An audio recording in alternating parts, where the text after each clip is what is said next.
Access to Democracy is made possible by donations from the following organizations.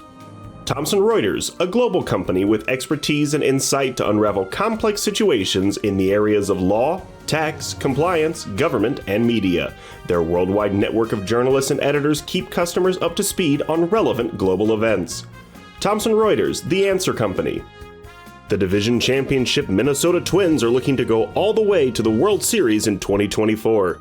Bolstered by inspirational shortstop Carlos Correa, a healthy Brian Buxton, and rookie phenom Royce Lewis, plus a pitching staff led by Pablo Lopez and an outstanding bullpen featuring Johan Duran, the Twins are the best bargain in the major leagues, and Target Field is the best venue in baseball. Sheridan Dulas & Kins, PA, a family and criminal defense law firm, has been serving clients in Dakota County and throughout Minnesota for over 40 years. Ranked a Tier 1 Best Law Firm by U.S. News and World Report every year since 2009, Sheridan Dulas & Kins are here to help you in your most difficult life circumstances. Established in 2007, 45th Parallel Spirits was among the first 50 micro-distilleries in the United States. Based in New Richmond, Wisconsin, all aspects of production occur at our facility. If you're interested in visiting and learning more about the 45th Parallel Distillery, please check our website and plan a visit to tour our facility and taste our spirits. Truestone Financial, with locations in Minnesota and Wisconsin, has proudly served its members since 1939. Truestone engages, educates, and supports its members to ensure they have the tools to empower their financial well-being. Truestone Financial, your neighborhood credit union. Learn more at truestone.org.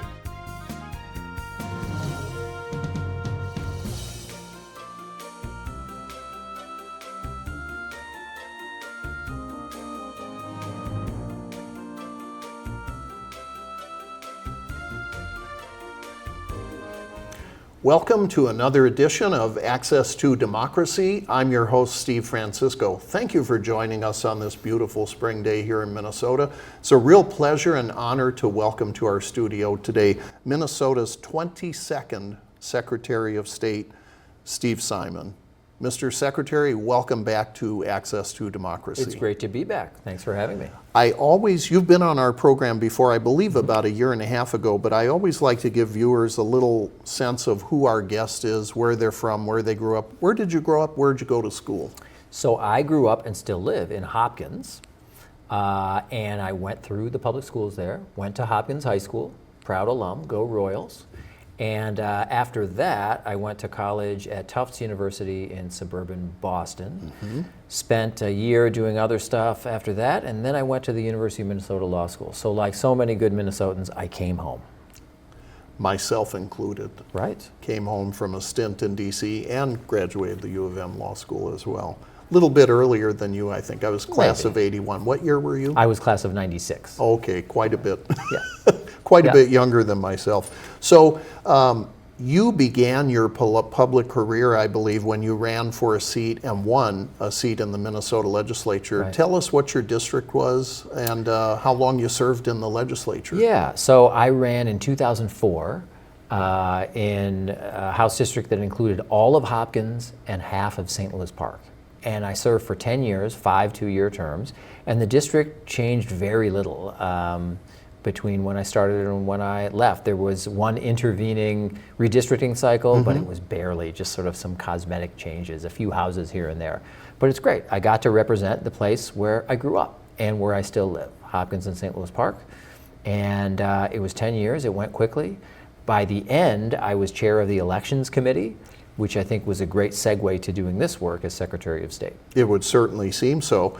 And as Secretary of State, you are one of our constitutional officers, the others being the governor, lieutenant governor, attorney general, auditor. Are there any others beyond that? That's it. I think that's it, yeah.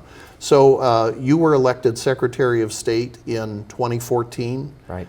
And how many staff do you have in your office to assist you in carrying out your responsibilities? Oh, the last I checked, we were at about, like, I want to say 117 or something like that in the Office of Secretary of State. We have 2 locations. One is near the Capitol and one is in downtown St. Paul. We are going to talk now about what I think most viewers are probably most familiar with, and that is your role overseeing Minnesota elections. Right. You are our state's chief elections officer.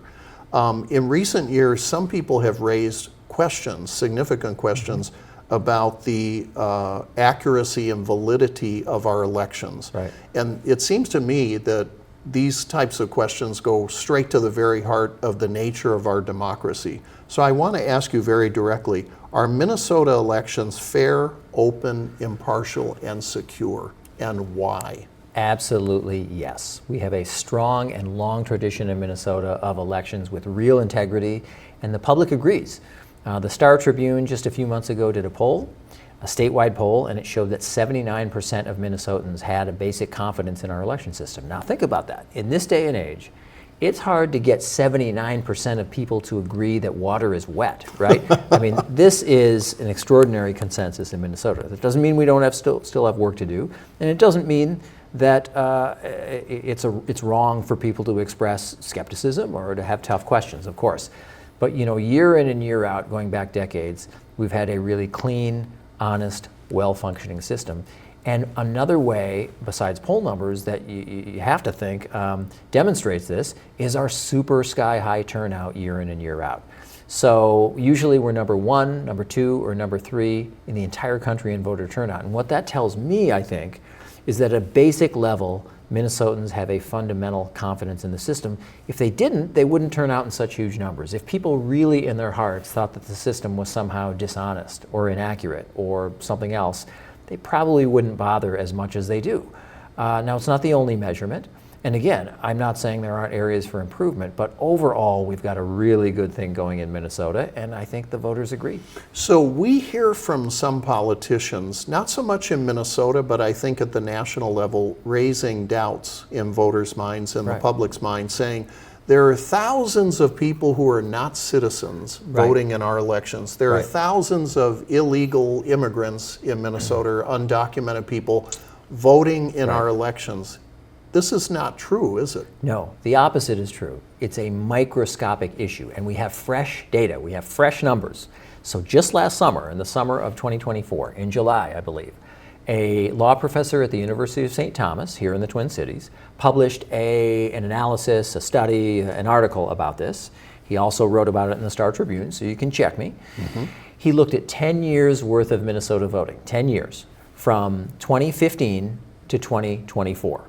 During that 10 years, Minnesotans cast 13.4 million ballots, okay? So that's the denominator here. 10 years, 13.4 million votes cast. Do you know, in 10 years and 13.4 million ballots, how many examples he found of non-citizens voting? I wouldn't even venture a guess. 3. Three. Now, what percentage does that work out I can't even compute that. 0.0000. But here's the thing about that. 3 is 3 too many, obviously, in the sense that we all want perfection. That's what we're aiming for. We want that number to be 0. But 3 out of 13.4 million spread out over a decade, that is a really, really good and honest number. And so Minnesotans should know we have a system that is built on really good laws, good people who are enforcing those laws in polling places by the thousands throughout the state. And I think Minnesotans, for that reason, have a lot of confidence in the system. No system is perfect, ours isn't either, but it's honest and it's clean. You know, Steve, it's interesting you would mention that because I was just sharing with you before we began recording today, the current issue, I don't know if we can get a picture of this here, Minnesota History Magazine, which is the magazine of the Minnesota History Center. There is an article in the current issue titled Democratic Will, Individual Cunning, The Secret History of Voter Registration in Minnesota. This article by Rebecca Rubenstein. And she actually went back and discovered that Minnesota was one of the first states in the country to adopt statewide voter registration. And that was something that had not been in place and became a model for other states. But we did some other things which are interesting too, having to do with allowing for same-day voter registration, allowing for absentee registration, because at the time in 1861, we had Minnesotans fighting in the Civil War. The 1st Minnesota Regiment made up I believe many of them were German immigrants at the time who were off fighting the Civil War, who were actually allowed to register and vote in Minnesota elections. So our history of expanding the franchise and making sure people are included rather than excluded, it literally goes back to just a couple of years after Minnesota achieved statehood. You're exactly right. We have a long tradition in Minnesota, a proud tradition of doing what we can to give access to as many eligible voters as possible. And we've done a really good job over many decades of balancing and blending two key things: access and security. Those are the two things you're always looking to balance and blend in any election system. And different states do it different ways, but access means let's make it relatively straightforward, right? Let's not make it an obstacle course for people who are eligible to vote. And security means let's make sure that only eligible voters and no one else is voting. And we've done a really good job of that. I'm so glad you mentioned the Civil War, because that was really the root of so much of the voting culture in this state. You want to make sure that people fighting and bleeding and dying for our country or to save the Union are not disenfranchised. They're not shut out. And so Minnesota very early on engineered systems, a lot tougher to do in those days, right, than it is now, to make sure people, no matter where they were in the world or where they were at that time in the country, could exercise their freedom to vote. I want to ask you about something. In a few years back now, Minnesota had a very close race for the U.S. Senate. That's right. It was Senator Norm Coleman against challenger Al Franken. Right. This case worked its way through the courts. A few people may have thought, well, there must have been some shenanigans going on here because it was a close election. Close elections are not proof of anything fraudulent or in error going on, are they? No. And Never. it worked its way through the courts all the way to the Minnesota Supreme Court, which validated the election, a close election, That's right. in favor of Senator Al Franken. That's right. And what's really interesting about that to me is when the dust settled and that case was over, the main lawyer for then Senator Coleman said something to the effect of, look, we turned over every rock. We looked everywhere thinking we might be able to find misconduct or fraud, and they didn't find it. They did not. So, and to their credit, admitted that they did not find it. They did. Very interesting. That's right. Say a word, if you would, Steve, about what type of training do our poll workers get? When you go to a polling place in Minnesota on election day and there are people sitting at the table who check your name against the voter registration roll, how do they get those jobs, first of all, and what type of training do they undergo? Right. I'm so glad you mentioned that, because you know how some people have New Year's resolutions? I have a lifetime resolution, which is anytime, no matter when, no matter what day, anytime I meet a former election judge. And by the way, for your viewers, in Minnesota, we refer to our poll workers in state law as election judges. Thank you. A little bit of an odd title when you think about it, because they're not judges. They don't have gavels in their hand. They don't have robes, but that's what we call them. And we need 30,000 election judges every November general election. 30,000, that's a small army. And fortunately, we have superstars doing that work. But it's available to anyone in Minnesota over a certain age. You can start at age 16, not 18, but 16. It is paid. It is not a volunteer job. It is paid. It requires at least 2 hours of training, usually administered at the county level, sometimes at the city level, but mostly at the county level. 2 hours of training. And there's a party balance requirement, right? So you don't have one particular political party sort of running the whole show. So if you go into a polling place, say in South Minneapolis, they aren't just Democrat election judges there. Correct. There's Democrat, Republican. Correct. To check each other's work. That's right. So there's a party balance requirement in every single precinct of our thousands of precincts in Minnesota. So that job is really available to those who want to do it, those who can take the training. And by the way, the other thing I always point out about being an election judge is some people are under the impression, understandably but mistakenly, that you're limited to the place where you live. So if you live in Eagan, you can only be an election judge in Eagan. Not true. And if they're full, too bad. Not true at all. If you're 18 and over, there are 0 geographic restrictions. So if you live in Eagan and you want to be an election judge in Duluth or Rochester or Bemidji and they'll take you, you can do it. Or Burnsville. Or Burnsville, and vice Right next versa, door. that's okay. If you're 16 and 17, if you're a student election judge, you can still do that work. The only restriction is you can do it in your city, or I'm sorry, any city in your county or in adjacent county. That's the limit for the high school students. Let me circle back. I want to ask you, I meant to ask earlier, How many Minnesotans cast votes in the 2024 presidential election? I think in the presidential election, if memory serves, it was something like around 3.2, 3.3 million. Mm-hmm. Yeah. And did we keep our place as number one in eligible voter turnout? Well, we're very proud of the multiple times in a row over the last decade that we've been number one in America in voter turnout. I regret to inform you and your viewers that in 2024, by 0.2%, 0.2%. Could you be more precise? We lost out, and I regret even more to inform you that we lost out to Wisconsin. It's Oh a border my battle. goodness. Oh my Now, goodness. I console myself in at least two ways. Number one, they were a presidential battleground state. Yes, that's true. Hundreds of millions of dollars washed over them. Every single Wisconsin voter got tender, loving care and attention and money spent to get them to the polls. We didn't have that, and we still almost beat them by 0.2%. The second thing that consoles me is when it comes to youth voter turnout, youth defined as 18 to 29 years old, we were, by quite a bit, number one in America in voter turnout. And that bodes well for the future, because we've got our young people activated and interested in voting, number one in America in youth voting, and that really bodes well in terms of future elections. Really interesting. Thanks for sharing those figures with us.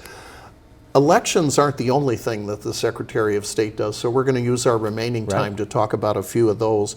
Your office is broken down into several different divisions, and voters can see or viewers can see this on your website. They can go to the Secretary of State's website on their computer and look at this. You have a business services division within the Secretary of State's office. What does business services do? Well, your viewers might be surprised to learn that despite the emphasis on elections, which of course is out there, the biggest part of our office by headcount is not elections, it is business services. That is the biggest part. More people work there than any other part of the office. Business services, I like to say we're the welcome mat for Minnesota businesses. So for example, if someone starts a business in Minnesota, probably the very first thing they're going to do is not buy inventory, is not get an office or get insurance or even hire people. The very first thing you've got to do is make the thing come alive legally. So you can sign contracts in the business's name or conduct business in that business's name. And that's what you do through our office, among many other related commercial filings. Things like articles of incorporation to start a new business. But not just for-profit businesses, right? It applies to nonprofits as well. It does. Which are also regulated by your office. That's right. Partnerships and the like, which can mean a lot of different things in a lot of different places. We handle things like notaries. We handle things like something called an apostille, which is a sort of unique term, and it applies to, it's basically a non-US method of authenticating documents. It's used in things like adoptions or other things that are required in foreign countries. So it's a lot of people, it takes a lot of work. We have hundreds of thousands of businesses every year that file or refile with our office, and we even try to add some value out there in terms of data.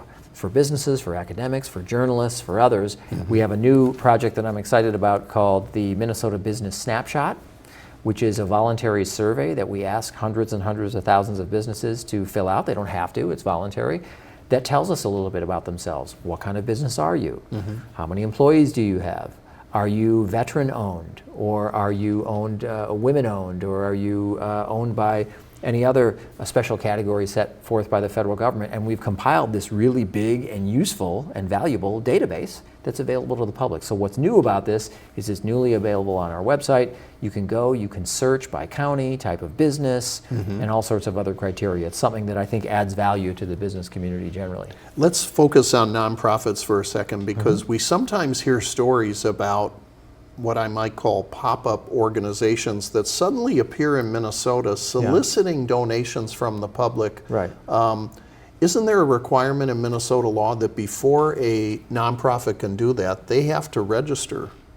Yes, they with do. The state, with your office? They do, and what's interesting is businesses of all kinds, including them, register with our office, but it's the Attorney General's office that is actually the enforcer. So we don't have enforcement powers.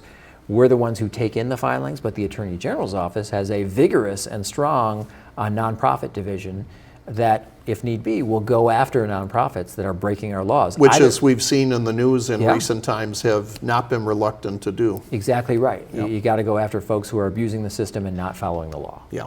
Yeah. You have another division called the Uniform Commercial Code Division, Right. UCC. Can you tell our viewers just real briefly, Steve, what is the UCC division Yeah. and what do they do within your office? Well, that's within business services, but UCC is the Uniform Commercial Code, which is a uniform set of laws among the states that govern things such as the rules behind sales or the rules behind various Collateral put collateral up and for lending, loans, right. right. Sort of lending practices. And we are the intake agency or office for things that need to be filed to enforce various provisions of the Uniform Commercial Code. So things like certain creditor agreements or debtor-creditor agreements or things like that, that too will be filed with our office. And there's something called the Central Notification System, and this division administers the CNS, which has to do with farm product liens. Is that right. correct? That's right. So Yeah. we deal with agricultural co-ops, chambers of commerce, and local governments all over Minnesota in the agricultural sector,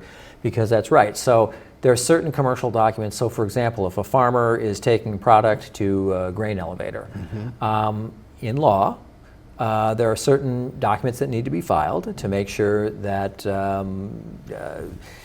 people are acknowledging the truth of the situation. You know, how much product, how much is it worth, who's getting the money, that sort of thing. Right. And that's filed through the CNS system in our office. And Right. is maintained in that database that your Exactly. office oversees. That's right. You mentioned Notary Publics just a moment ago.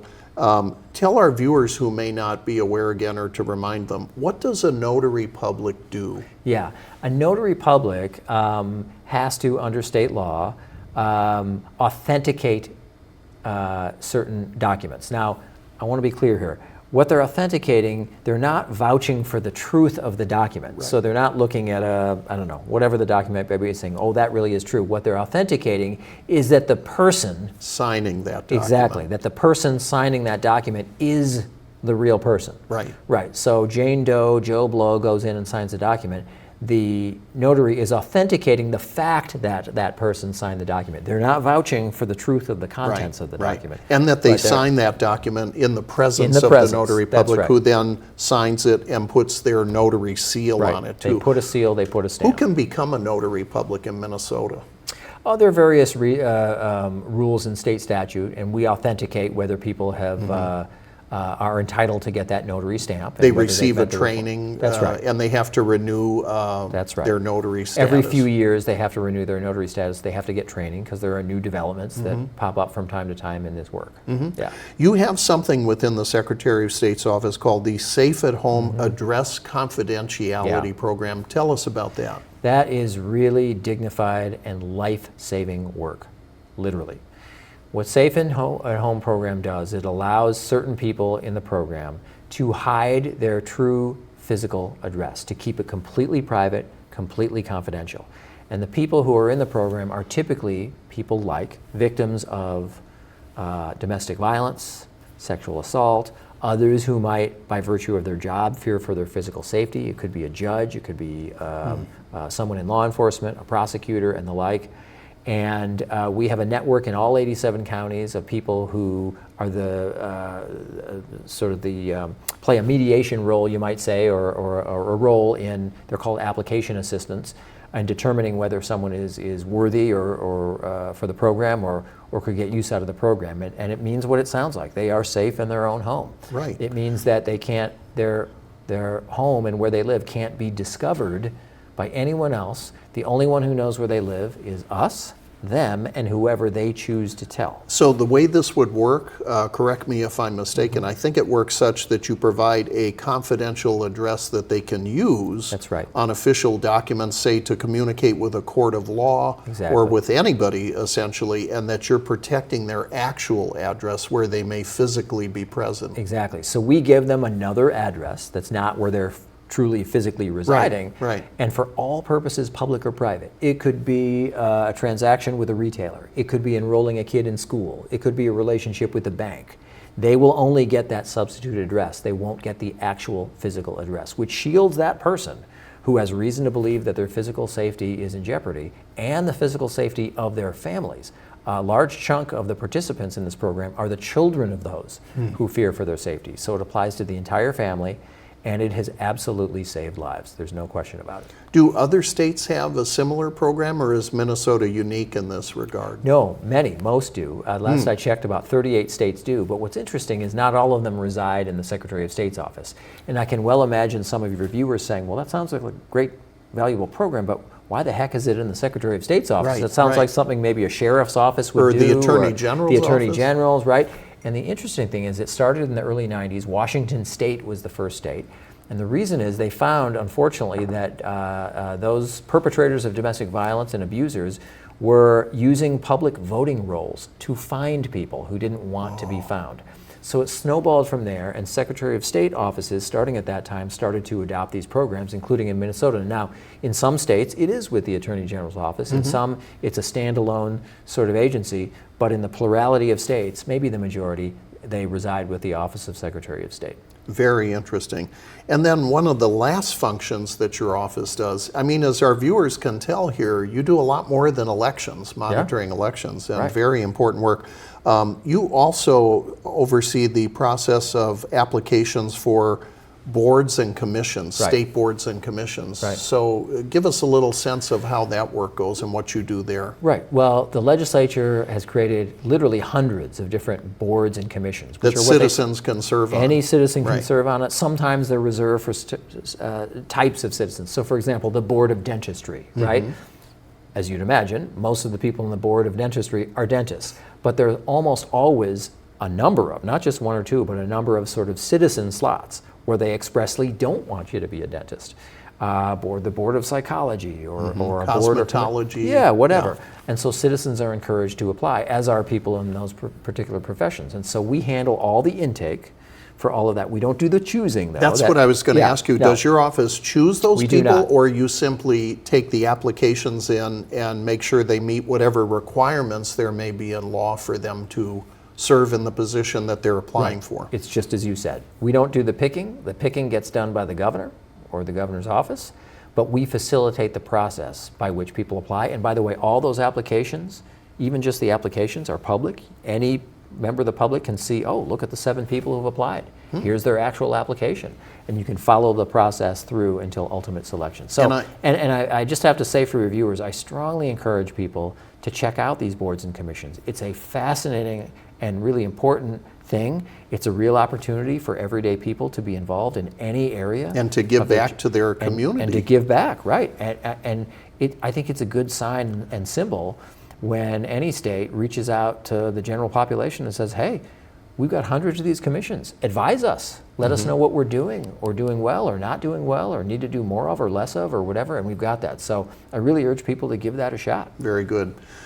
Steve, as we're all well aware, we have a big election coming up in 2026. Right. Governor Tim Walz has not yet announced whether or not he shall run for re-election or not. Right. Your name has been mentioned as a potential DFL candidate for governor of Minnesota.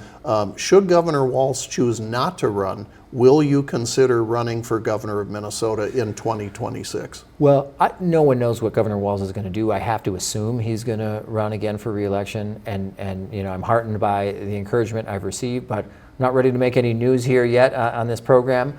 But we'll see what the governor does, and that's really all I can say. You know, it's something I would certainly take a look at, but we just don't know. I think the governor has every right to take his time and think about what he's going to do, and I assume he's running again for re-election. Fair enough. Yeah. Steve Simon, the Secretary of State of Minnesota, thank you for the work that you do on behalf of all Minnesotans and the work that you and your fine staff do taking care of all of us here in Minnesota. Thank you for your public service, and thank you again for appearing once again on Access to Democracy. My pleasure. Thank you.